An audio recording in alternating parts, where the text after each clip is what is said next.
हाँ, तो स्टूडेंट अपन पढ़ रहे थे राजस्थान की नदियाँ। राजस्थान की नदियों के अंदर अपन ने क्या क्या कंप्लीट कर लिया था? अरब सागर, बंगाली खाड़ी नदियाँ कंप्लीट कर रही थी। आज अपन को पढ़नी है राजस्थान की आंतरिक प्रवाह की नदियाँ।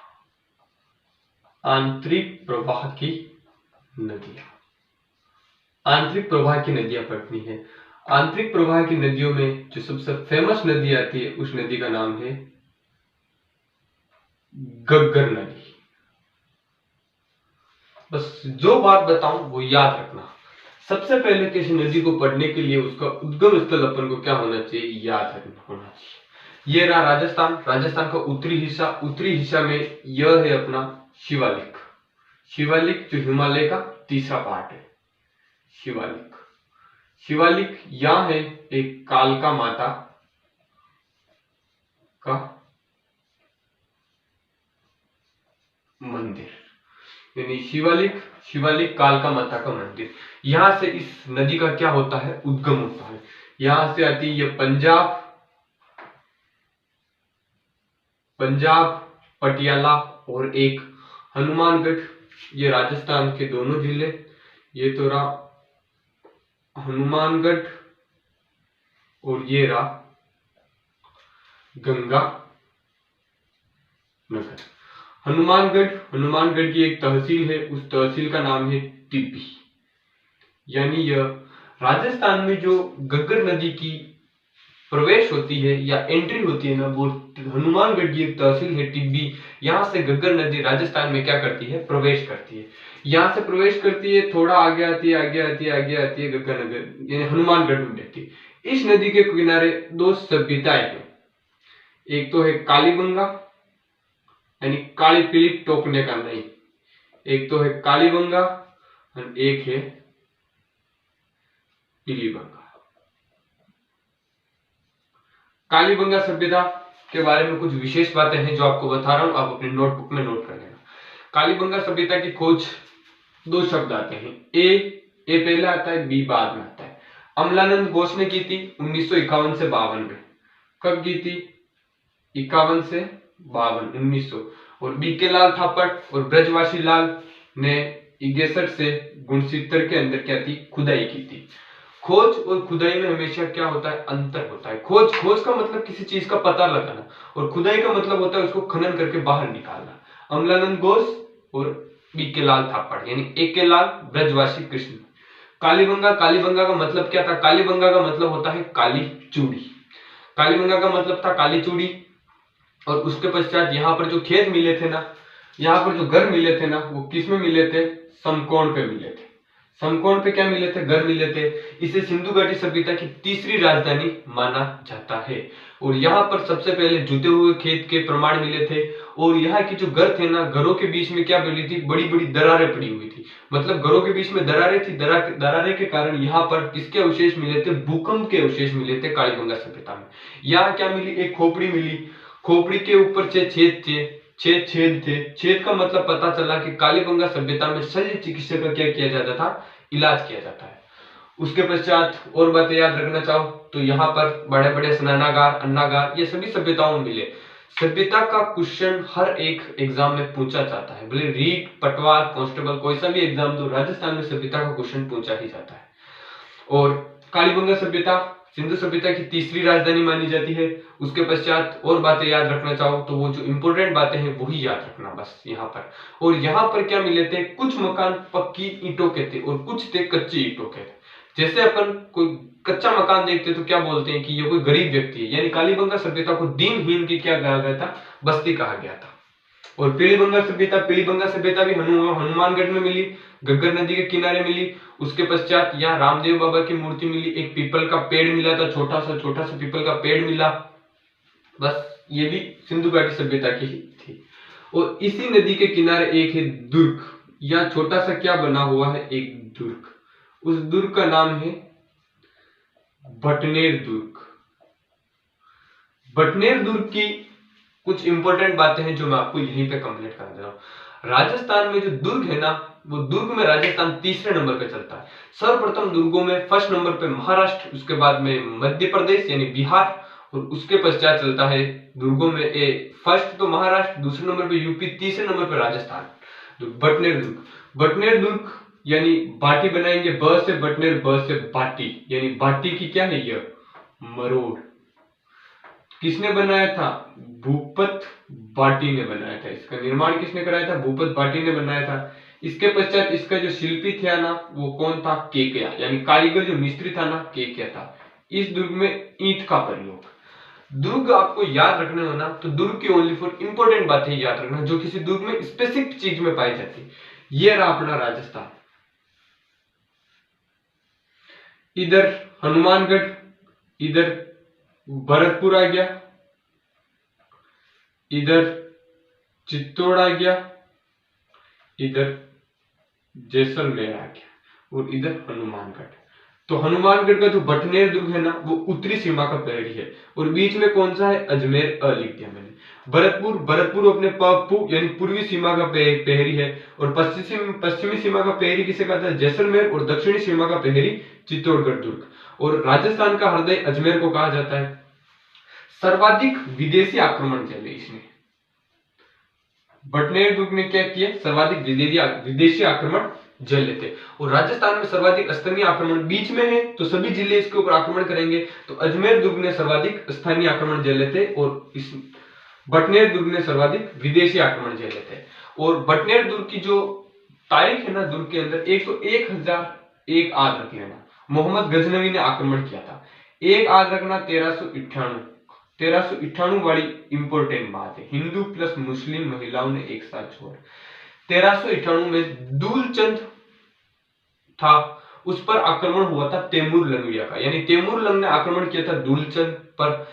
इस 1398 में जो साका हुआ था ना इस पर हिंदू और मुस्लिम महिलाओं ने एक साथ जोहर किया था। और एक बात और याद रख लेना 1805 वाली, 1805 में सूरत सिंह ने आक्रमण किया था।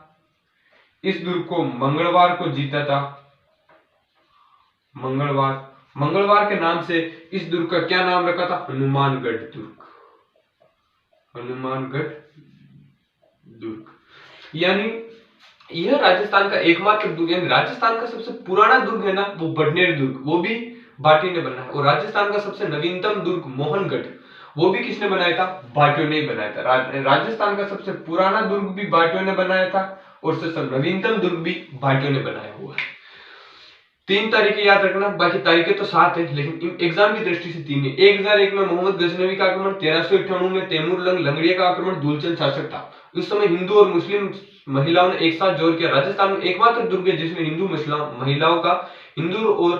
महिलाओं का एक साथ जोहर हुआ। 1805 में सूरज सिंह ने आक्रमण किया, मंगलवार को इस दुर्ग को जीता गया, इसीलिए इस दुर्ग का नाम क्या रखा था? हनुमानगढ़ दुर्ग रखा था। अब आगे चलते हैं। ये नदी को कहां पहुंचा दिया? यहां पहुंचा दिया, यानी ये कहां आई थी? सूरतगढ़ तक आ गई। इधर बारिश ज्यादा हो गई तो कभी कभी ये नदी कहां आ गई? गंगानगर से ये नदी आगे चली गई। आगे एक अपना देश आता है पाकिस्तान, अपना ही भाई था, अपने से खुद से अलग हो गया पाकिस्तान में इस नदी को किस नाम से जाना जाता है? हाकरा नदी। इस नदी की जो टोटल लंबाई है वो है 465 लंबाई, लेकिन राजस्थान में यह नदी 77 किलोमीटर मानी जाती है। बस अब जो ये आपने गग्गर नदी देखी है ना इसके कुछ उपनाम है। पहला उपनाम कैसे निकाले? गग्गर नदी तो आप याद रख लोगे। दूसरा, इस नदी में कभी कभी क्या आ जाती है? तेज बारिश आती है तो कभी कभी इसके अंदर क्या आती है? बाढ़ आ जाती है, यानी बाढ़ आ जाती है, कभी आई कभी नहीं आई, कभी ये नदी आती है और कभी नहीं आती, तो क्या दिखाती है अपन को? नट दिखाती है। तो इस नदी का दूसरा नाम क्या हो गया? नट नदी हो गया। तीसरा नाम, बहुत तेज आ गई तो राजस्थान के अंदर बारिश आ गई तो राजस्थान का क्या बोला जाता है? इसे शोक बोला जाता है। और सरस्वती की तरह यह क्या है? पवित्र नदी है सरस्वती। गग्गर नदी, नट नदी, शोक नदी, सरस्वती या द्वेषवती भी इस नदी को नाम से जाना जाता है, यानी आंतरिक प्रवाह की सबसे लंबी नदी है। आंतरिक प्रवाह की सबसे लंबी नदी। इस नदी का जो अपवाह क्षेत्र होता है ना, अपवाह, उसको क्या कहते हैं? नाली। इस नदी के अपवाह क्षेत्र को कहते हैं नाली या पार। घग्गर नदी आपकी कंप्लीट होती हुई। सबसे पहले मैं एक बार क्विक रिवीजन मार रहा हूं, आप ध्यान से सुन लेना। आप कुछ भी पढ़ लो, हिंदी पढ़ो, हिंदी में अगर आप संधि नहीं पढ़ते हो ना, संधि आपको समझ में नहीं आती ना, तो कॉन्फिडेंस नहीं आता है। राजस्थान के जीके पढ़ते हो, उसमें अगर नदियां सही से याद नहीं हुई ना, तो कॉन्फिडेंस नहीं आता है। जो युद्ध होता है ना, युद्ध, वो हमेशा हौसलों से जीता जाता है, न कि युद्ध हमेशा सेना से जीता जाता है। सेना तो अकबर के पास भी बहुत थी, लेकिन महाराणा प्रताप को वो कोई बंदी बना पाया नहीं, क्योंकि उसके पास हौसला नहीं था। इधर क्या है? हौसला है। तो नदियां याद करने अपन को क्या करना है? हौसला बढ़ाना है खुद का।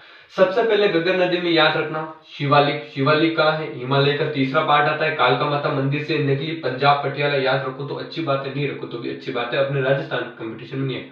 टिब्बी तहसील है हनुमानगढ़ की, यहाँ से ये नदी प्रवेश करती है राजस्थान में। इस नदी के किनारे दो सभ्यता देखी, कालीबंगा पीलीबंगा सभ्यता, मैंने बता दिया। ए बी अमलानंद घोष, बीकेलाल थापड़, और समकोण पर सड़कें मिली, जुते हुए खेत मिले। कालीबंगा का मतलब काली चूड़ी होता है। उसके पश्चात और बात याद रखना चाहो तो इसमें शल्य चिकित्सा के प्रमाण मिले थे, गेहूं और जौ के भी प्रमाण मिले थे। कपास मिला था, कपास को यहाँ क्या नाम दिया गया था? सीडर नाम दिया था। उसके पश्चात पीलीबंगा, रामदेव बाबा की मूर्ति, पीपल का वृक्ष, सिंधु घाटी सभ्यता की तीसरी राजधानी कालीबंगा को माना। आगे गए एक दुर्ग मिला, भटनेर दुर्ग, हनुमानगढ़ में बना हुआ है। बाटी के मरोड़, भूपत बाटी, केकिया मिस्त्री, सर्वाधिक विदेशी आक्रमण, तीनों बातें याद रख लेना। ईंटों का प्रयोग किया गया। राजस्थान में उत्तरी सीमा का प्रहरी, सही है ना। उसमें सूरतगढ़, कभी बारिश ज्यादा आ गई तो ये नदी गंगानगर में चली जाती है। गंगानगर के बाद पाकिस्तान में हकरा के नाम से जाना जाता है। टोटल इस नदी की लंबाई है 465 और राजस्थान में 77 किलोमीटर टोटल इसकी लंबाई। इस नदी के अपवाह क्षेत्र को नाली या पाट कहते हैं। यह आंतरिक प्रवाह की सबसे लंबी नदी है। इसके उपनाम याद रखना, घग्गर नदी, नट नदी, शोक नदी, सरस्वती और द्वेषवती। यह आपकी घग्गर नदी होती हुई कंप्लीट। अब आंतरिक प्रवाह की सबसे लंबी नदी, अगर आंतरिक प्रवाह की आपको सबसे छोटी नदी पूछे ना, छोटी नदी, तो वो है काकने या मसूरदी। काकने या मसूरदी कहां से निकलती है? कोटड़ी यानी जैसलमेर से निकलती है। जैसलमेर से आगे जाके किस में गिर जाती है? बुझ झील में जाके गिर जाती है। टोटल 17 किलोमीटर लंबाई है। यानी ये कभी कभी ज्यादा बारिश हुई तो पाकिस्तान में जाती है। और यह क्या है? राजस्थान की एक मात्र अंतरराष्ट्रीय नदी,